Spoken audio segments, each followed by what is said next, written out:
Dear student, कल मैंने आपको समकों का संग्रहण यानी कलेक्शन ऑफ डाटा,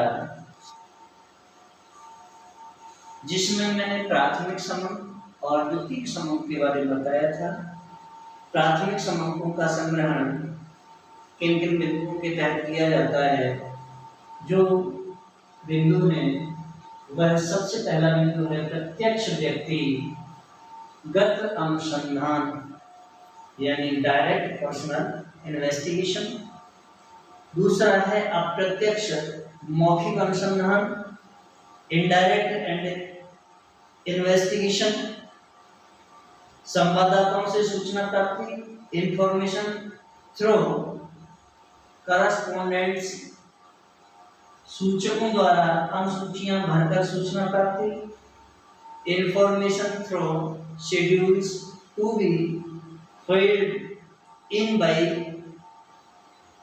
informants। और पांचवा बिंदु है प्रगणकों द्वारा सूचना प्राप्ति। अब मैं आपको एक एक कर पांचों विधियों के बारे में बता रहा हूं। सर्वप्रथम प्रत्यक्ष व्यक्तिगत अनुसंधान यानी डायरेक्ट पर्सनल इन्वेस्टिगेशन। यह विधि या यह रीति ऐसे अनुसंधानों के लिए उपयुक्त है जिनका क्षेत्र सीमित या स्थानीय प्रकृति का हो तथा जहां समकों की मौलिकता, शुद्धता व गोपनीयता का अधिक महत्व हो। सीमित क्षेत्र में पारिवारिक आय व्यय, मजदूरों के रहन सहन की स्थिति, शिक्षित बेरोजगारी आदि से संबंधित अनुसंधान अधिकतर इसी रीति के द्वारा किए जाते हैं। प्रोफेसर ली प्ले ने मजदूरों के आय व्यय संबंधी आंकड़े एकत्र करने में तथा आर्थर यंग ने कृषि उत्पादन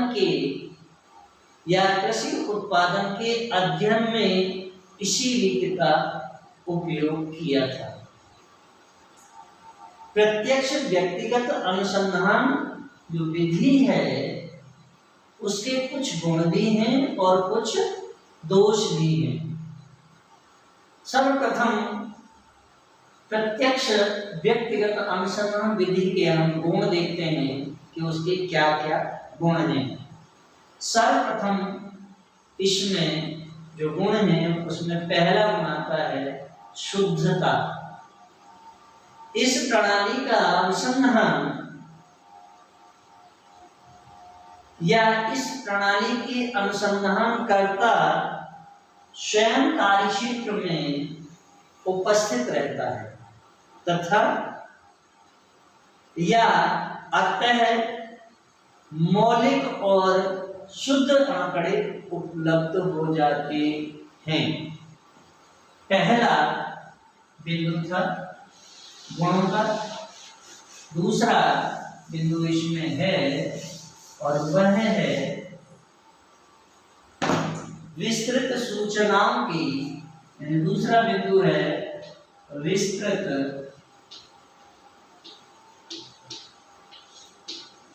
सूचनाओं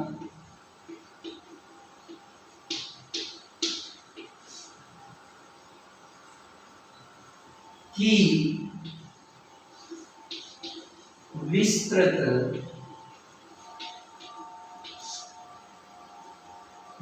सूचनाओं की विस्तृत रूप से प्राप्ति, विस्तृत रूप से प्राप्ति। इसके अंतर्गत या इस रीति के द्वारा मुख्य सूचना के अतिरिक्त अन्य बहुत सी संबंधित सूचनाएं विश्वस्त रूप में प्राप्त हो जाती हैं। इसका तीसरा गुण है, और वह है तीसरा गुण सजातीयता। सजातीयता। इस तीसरे गुण में या इस रीति में उपलब्ध समंकों में सजातीयता पर्याप्त मात्रा में पाई जाती है, क्योंकि आंकड़े एक ही व्यक्ति द्वारा एकत्र किए जाते हैं। एक रूपता के कारण इनकी आसानी से तुलना की जा सकती है। इसके बाद इसका चौथा बिंदु आता है, और वह है लचनशीलता। चौथा बिंदु इसका है या चौथा गुण है लचनशीलता।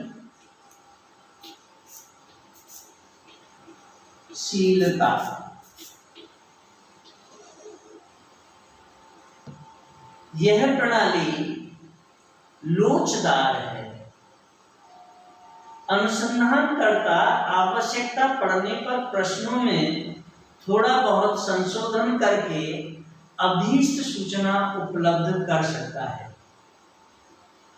अब प्रत्यक्ष व्यक्तिगत अनुसंधान के जो गुण हैं वह चारों गुण, नंबर 1 शुद्धता, नंबर 2 विस्तृत सूचनाओं की विश्वस्त रूप से प्राप्ति, और नंबर 3 था सजातीयता, और नंबर 4 है लचनशीलता।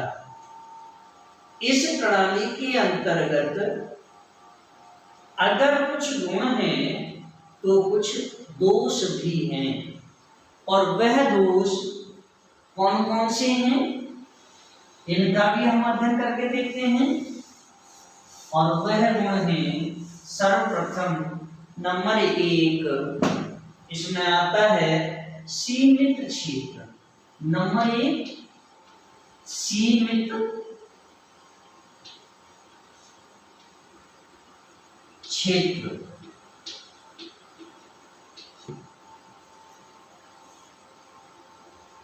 यह रीति विस्तृत क्षेत्र के लिए सर्वथा अनुपयुक्त है। केवल सीमित क्षेत्र के लिए है, बड़े क्षेत्र के लिए नहीं, बल्कि यह छोटे क्षेत्र पर ही अप्लाई की जा सकती है। यही इसका दोष है।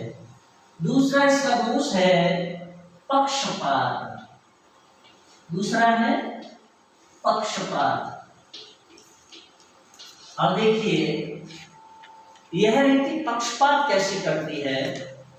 इस रीति में अनुसंधानकर्ता की व्यक्तिगत पक्षपात के कारण परिणामों के दूषित और एकांगी हो जाने की आशंका ज्यादा रहती है। यह इसमें एक अवगुण है या दोष है। तीसरा पॉइंट इसमें आता है या तीसरा जो दोष है वह है अपव्यय। अपव्यय इसमें समय, श्रम, धन आदि का अपव्यय ज्यादा है। यह इसका एक दोष है। और चौथा बिंदु इसमें आता है वह है,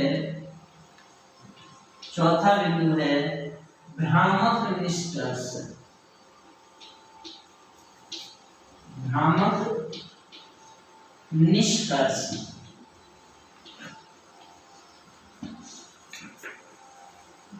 अब देखिए इसका जो लास्ट या चौथा जो अवगुण या जिसे हम दोष कहते हैं वह है भ्रामक निष्कर्ष। भ्रामक निष्कर्ष में सीमित क्षेत्र होने से यह संभव है कि समंक पूरे समग्र का सही प्रतिनिधित्व ना करें और इस प्रकार भ्रामक निष्कर्ष प्राप्त हो। तो पहली वाली यानी प्रत्यक्ष व्यक्तिगत अनुसंधान के अंतर्गत कुछ गुण भी हैं और कुछ दोष भी हैं। इसलिए हम दूसरी विधि को देखते हैं और दूसरी विधि है अप्रत्यक्ष मौखिक अनुसंधान। दूसरी विधि है अप्रत्यक्ष मौखिक अनुसंधान। दूसरी को भी देखते हैं। दूसरी विधि है अप्रत्यक्ष मौखिक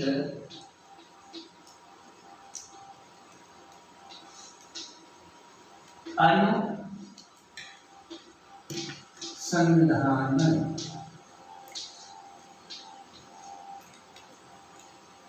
जिसे हम यानी यह रीति तब प्रयोग में या तब प्रयोग की जाती है जब अनुसंधान क्षेत्र अधिक व्यापक हो, प्रत्यक्ष सूचना देने वालों से व्यक्तिगत संपर्क संभव ना हो, या वे अज्ञानता व रुचिहीनता के कारण सूचना देने में असमर्थ हों, या समंक ही कुछ जटिल प्रकृति के हों। सामान्यतः सरकार द्वारा नियुक्त समितियां व आयोग इस रीति का ही प्रयोग करते हैं।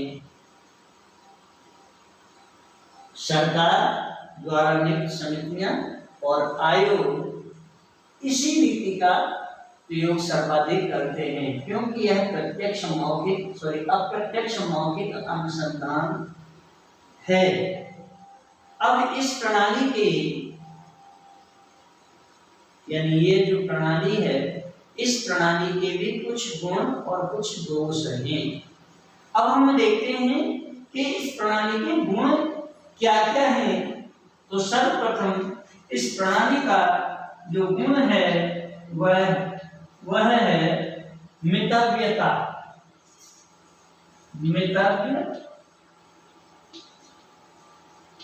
मितव्ययिता पहला गुण। इस रीति में समय, धन, परिश्रम कम लगते हैं तथा कार्य शीघ्रता से हो जाता है और अधिक परेशानी नहीं उठानी पड़ती है, इसलिए यह विधि अच्छी है। दूसरा गुण है इसका और वह है विशेषज्ञों की सम्मति।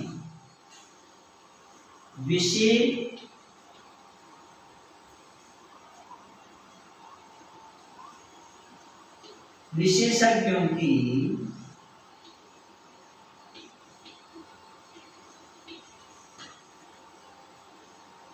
सम्मति।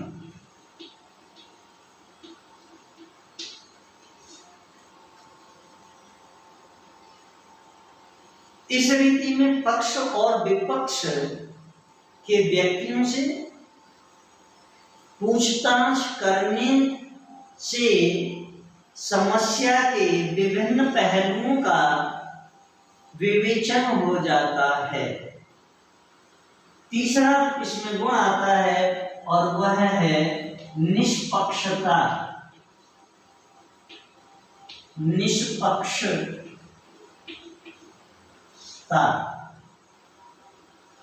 इस रीति के अनुसार संकलित आंकड़े या समंक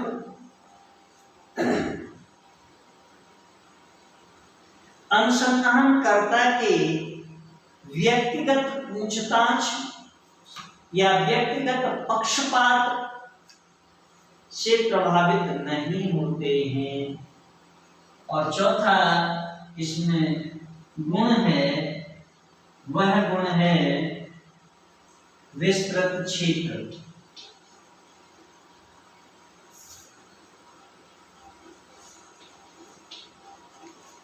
विस्तृत क्षेत्र। यह रीति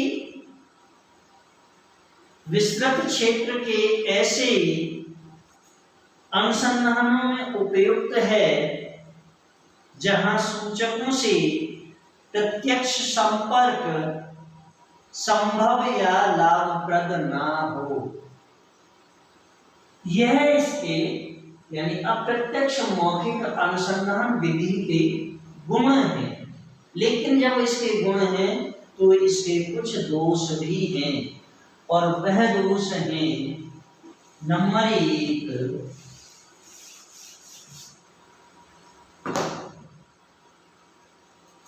अप्रत्यक्ष सूचना। नंबर 1 अप्रत्यक्ष सूचना। इस रीति द्वारा अनुसंधानकर्ता को अप्रत्यक्ष सूचना उपलब्ध होती है, क्योंकि वह समस्या से प्रत्यक्ष संबंध रखने वाले व्यक्तियों की संपर्क में नहीं आता, अतः परिणाम अशुद्ध होने की संभावना ज्यादा रहती है। यह इसका एक मेन अवगुण या जिसे दोष बोलते हैं वह दोष है। दूसरा दोष है इसका, और वह है साक्ष्यों का दोष। साक्ष्यों का दोष।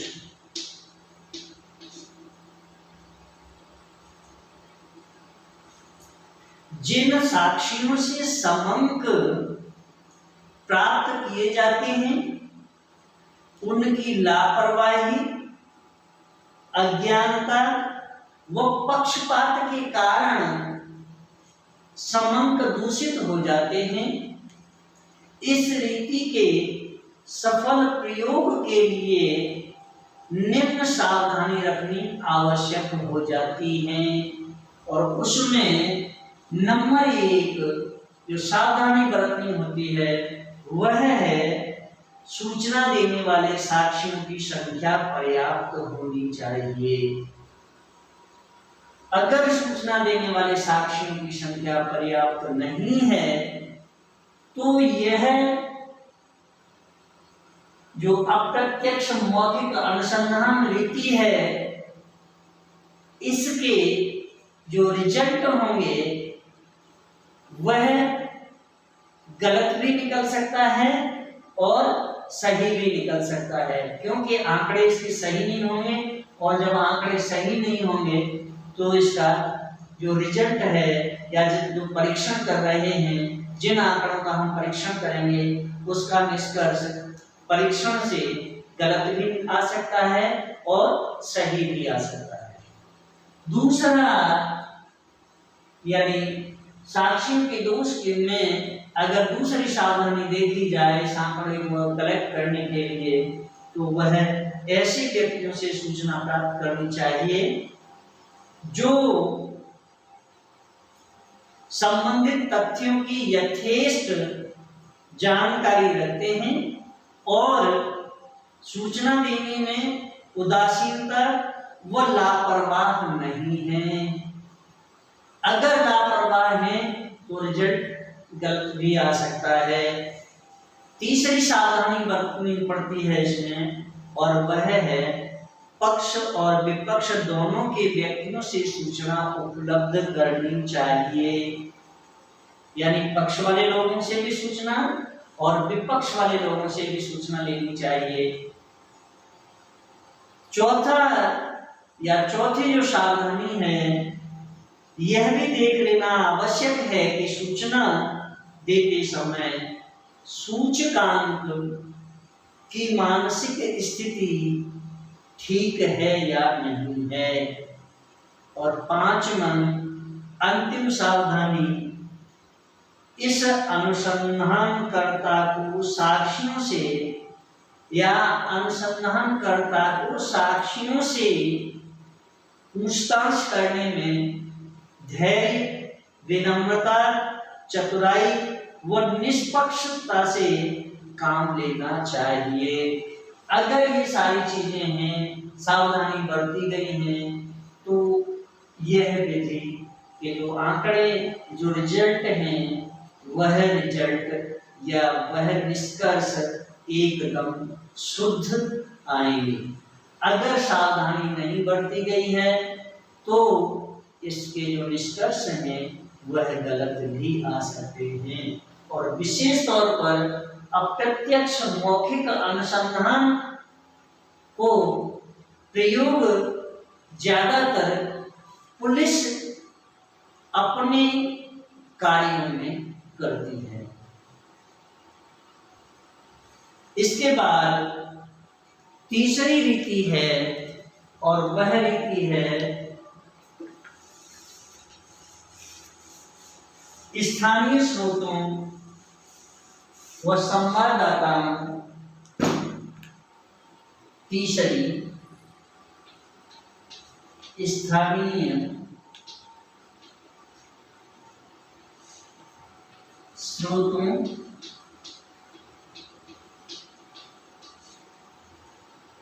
व संवाददाताओं से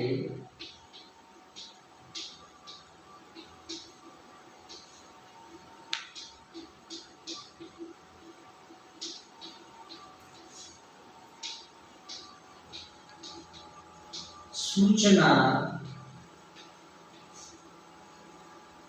प्राप्ति। यह तीसरी विधि है। यह तीसरी विधि है।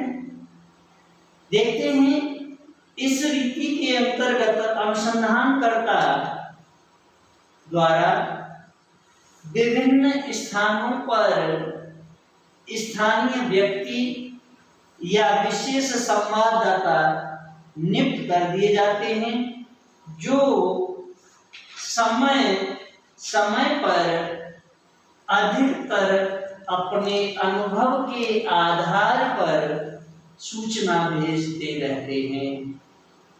सरकार भी विभिन्न मंडियों से वस्तुओं के बाजार भाव ज्ञात करने तथा फसल आदि का अनुमान प्राप्त करने के लिए इस रीति को अपनाती है। यह रीति ऐसे अनुसंधानों के लिए उपयुक्त है जहां शुद्धता की आवश्यकता नहीं होती है। जहां शुद्धता की आवश्यकता नहीं होती है वहां तीसरी विधि को या तीसरी रीति के अनुसंधान करने की जरूरत है। अब इस रीति के भी कुछ गुण हैं और कुछ दोष भी हैं। तो सबसे पहले इसमें जो गुण आता है वह है मितव्यता। वह है मितव्यता।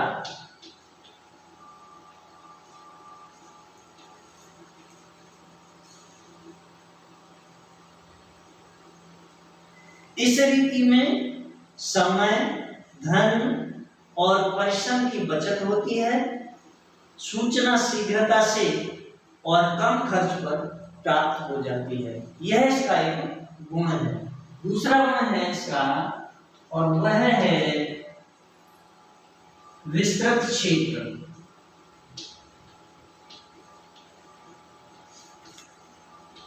विस्तृत क्षेत्र दूर दूर के स्थानों से लगातार सूचना प्राप्त की जा सकती है इस रीति के द्वारा। अब यहाँ इसके कुछ गुण भी हैं, कुछ दोष भी हैं। उन दोषों को देखा जाए तो सबसे पहले इस प्रणाली में या इस रीति में जो दोष है वह दोष है नंबर 1,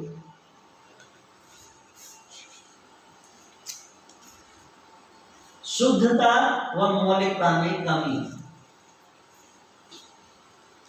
शुद्धता व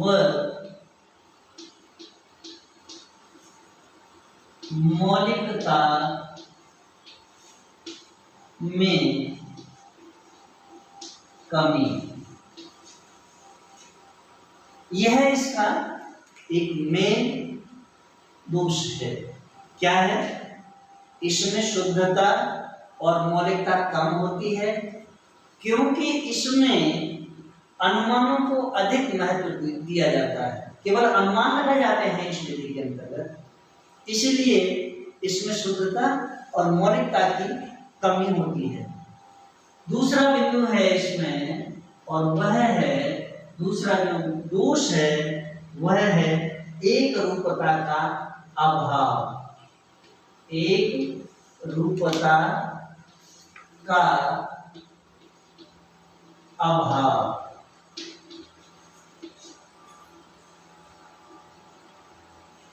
आंकड़े भिन्न भिन्न संवाददाताओं द्वारा एकत्रित किए जाते हैं, जो अलग अलग विधियों का प्रयोग करते हैं तथा विभिन्न शब्दों के अलग अलग अर्थ लगाए जाते हैं, अतः समंकों में एक रूपता नहीं आती है। इस विधि का ये दूसरा दोष है। इसके बाद हम आते हैं चौथी विधि, और वह चौथी विधि है सूचकों द्वारा अनुसूचियां भरवाकर सूचना प्राप्ति। चौथी विधि है सूचकों द्वारा अनुसूचियां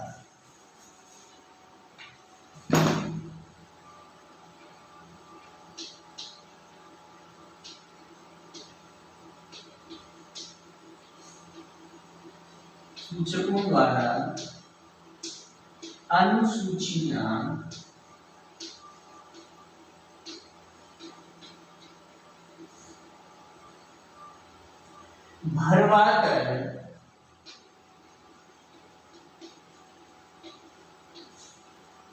सूचना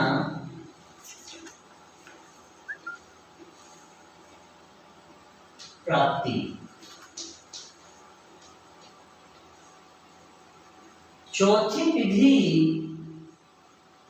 यानी सूचकों द्वारा अनुसूचियां भरवाकर सूचना प्राप्ति, इस रीति के अनुसार या इस विधि में अनुसंधानकर्ता सर्वप्रथम जांच से संबंधित प्रश्नों की अनुसूची तैयार करता है, जिसमें प्रश्न सरल, स्पष्ट और छोटे हों, संख्या में कम हों, उत्तेजना, शंका या विरोध उत्पन्न करने वाले ना हों। समंक संग्रहण की यह प्रणाली ऐसे विस्तृत क्षेत्र के लिए उपयुक्त है जहां सूचना देने वाले शिक्षित हों। अधिकतर मत सर्वेक्षण उपभोक्ताओं की रुचियों का अनुसंधान आदि इस रीति द्वारा किए जाते हैं। भारत सरकार द्वारा उद्योगों के वार्षिक सर्वेक्षण के लिए यह रीति अपनाती है या यह रीति अपनाई जाती है। इस रीति के कुछ गुण भी हैं और कुछ दोष भी हैं, और सर्वप्रथम इसका जो गुण है वह है नंबर 1, मितव्यय।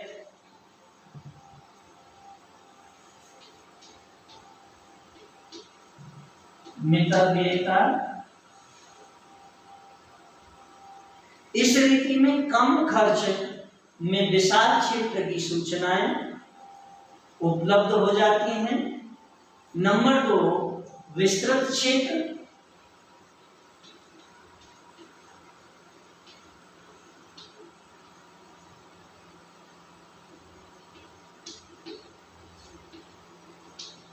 और विस्तृत क्षेत्र यह विस्तृत क्षेत्र के लिए उपयुक्त रीति है। मौलिकता यानी तीसरा इसमें जो गुण है वह है मौलिकता।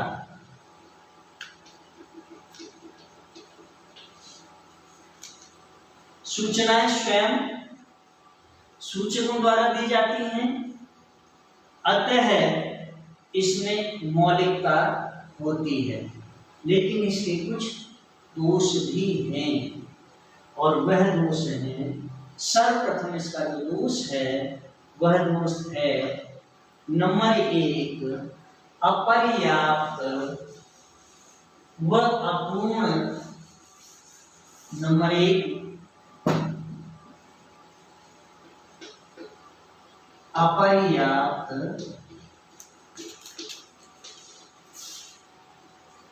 व अपूर्ण सूचना।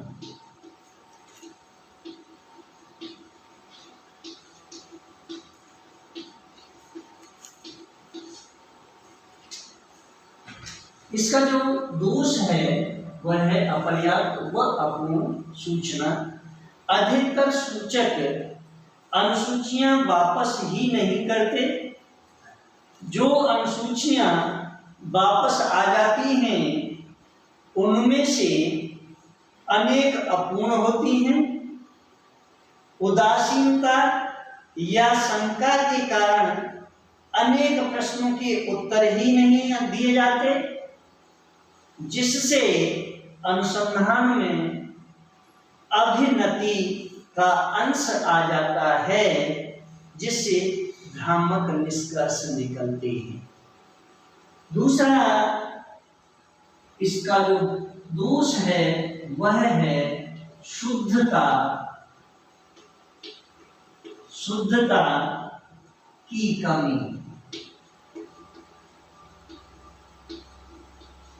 दूसरा जो दोष है वह है शुद्धता की कमी। कई कारणों से इस रीति द्वारा प्राप्त समंकों में शुद्धता की मात्रा कम हो जाती है या कम होती है। और तीसरा इसका जो दोष है वह दोष है सीमितता। तीसरा दोष है सीमितता या सीमितता रीति।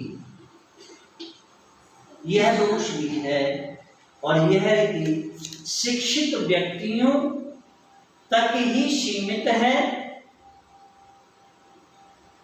अशिक्षित व्यक्तियों से इस पद्धति द्वारा सूचना प्राप्त नहीं की जा सकती है।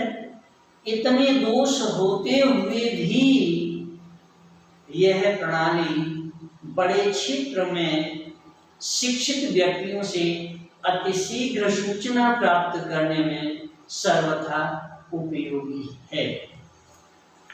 इसके बाद पांचवी जो रीति है वह रीति है प्रगणकों द्वारा अनुसूचियां भरवाकर सूचना प्राप्ति। पांचवा है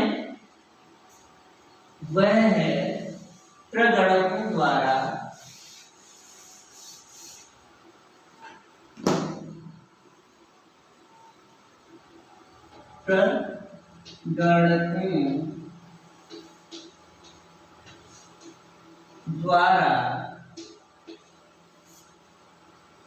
अनुसूचियां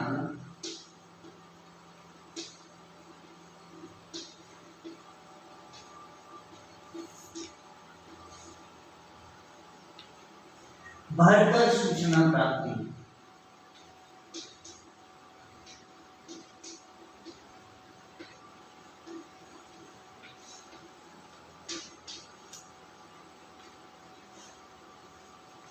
जैसा कि नाम से ही क्लियर होता है, प्रगणकों द्वारा, यानी समंकों द्वारा या सूचकों द्वारा, समंक नहीं सूचकों द्वारा अनुसूचियां भरवाकर सूचना प्राप्त करने में अनेक कठिनाइयां आती हैं तथा सूचना की अपूर्ण, अपर्याप्त व अशुद्ध होती है। सूचना भी अपूर्ण, अपर्याप्त व अशुद्ध होती है। इन कठिनाइयों को दूर करने के लिए यह रीति अपनाई जाती है। इस रीति के अनुसार अनेक बातों का ध्यान रखते हुए संबंधित प्रश्नों की अनुसूची तैयार की जाती है, परंतु इन अनुसूचियों को प्रत्यक्ष रूप से सूचकों के पास नहीं भेजा जाता, वरन कुछ प्रगणक नियुक्त कर दिए जाते हैं जो घर घर जाकर सूचकों से पूछताछ करके, सूचकों से या सूचना देने वालों से पूछताछ करके स्वयं अनुसूचियां भरते हैं। भारतीय जनगणना में यही रीति अपनाई जाती है। इस रीति के कुछ गुण भी हैं तो कुछ दोष भी हैं। सबसे पहली चीज ये है कि इस प्रणाली के जो गुण हैं वह है विशाल क्षेत्र। पहला है विशाल क्षेत्र। इस प्रणाली द्वारा अत्यंत विशाल क्षेत्र में सूचना प्राप्त की जा सकती है। दूसरा है शुद्धता। इस रीति में शुद्धता की काफी मात्रा रहती है, क्योंकि योग्य, प्रशिक्षित तथा अनुभवी प्रगणकों द्वारा ही अनुसंधान किया जाता है। और तीसरा बिंदु इसमें है व्यक्तिगत संपर्क। प्रगणकों का सूचकों से व्यक्तिगत संपर्क रहता है, जिससे जटिल प्रश्नों के भी शुद्ध और विश्वसनीय उत्तर प्राप्त हो सकते हैं। लेकिन इसके कुछ गुण तो हैं मगर कुछ दोष भी हैं। और दोष क्या क्या हैं? सबसे पहला एक दोष है कि इसका जो क्षेत्र है वह बहुत ही विशाल होता है, और विशाल क्षेत्र के अंतर्गत प्रगणक किसी घर में जाकर के सूचना प्राप्त कर पाते हैं और कोई घर उनसे छूट जाता है। यह उसका एक दोष भी है। दूसरा शुद्धता। भले ही प्रगणक घर घर जाकर के सूचना प्राप्त करते हों, फिर भी कुछ लोग बाहर चले जाते हैं, उनकी सूचनाएं उन्हें नहीं मिलती हैं, इसलिए इसमें अशुद्धता आने की संभावना भी रहती है। तीसरा बिंदु इसमें आता है व्यक्तिगत संपर्क। भले ही प्रगणक व्यक्तिगत संपर्क करता है, लेकिन जो लोग बाहर हैं या जो विदेशों में रह रहे हैं, उन लोगों के पास जाकर के प्रगणक सारी सूचनाएं नहीं लेता है, इसलिए इसके दोष भी हैं। और आगे का जो वीडियो है उस वीडियो के अंतर्गत द्वितीयक समंकों के बारे में मैं आपको सारी जानकारी दूंगा। कुछ अनुसूचियां भी बना करके दूंगा, कौन कौन सी अनुसूचियों के तहत हम तैयारी करके आंकड़े इकट्ठे कर सकते हैं। ये सारे जो दूसरा वीडियो आएगा, चूंकि मैंने कल ही कहा था कि ये चैप्टर ज़्यादा बड़ा होने की वजह से मैं इसे 3 भागों में बांटूंगा। तो फर्स्ट मैंने कल आपको बताया, सेकंड आज, और थर्ड कल आपको मैं द्वितीयक समंकों के बारे में सूचनाएं दूंगा। इस वीडियो को ज़्यादा से ज़्यादा शेयर करें, सब्सक्राइब करें, कमेंट करें और वीडियो को लाइक करें, तथा ये जो नोट्स हैं ये सारे नोट्स मेरे डिस्क्रिप्शन में उपस्थित हैं। अगर आप किसी के भी समझ में कुछ नहीं आता है तो वह कमेंट करके उन सारी चीज़ों को मुझसे क्लियर कर सकता है। मैं कमेंट बॉक्स को प्रतिदिन चेक करता हूँ और जिनकी भी सूचनाएं मेरे पास आती हैं उन सभी की सूचनाओं के उत्तर देने की मेरी तरफ से पूरी कोशिश की जाती है। और मेरे वीडियो को ज़्यादा से ज़्यादा लाइक करें, शेयर करें, कमेंट करें, सब्सक्राइब करें। Thank you.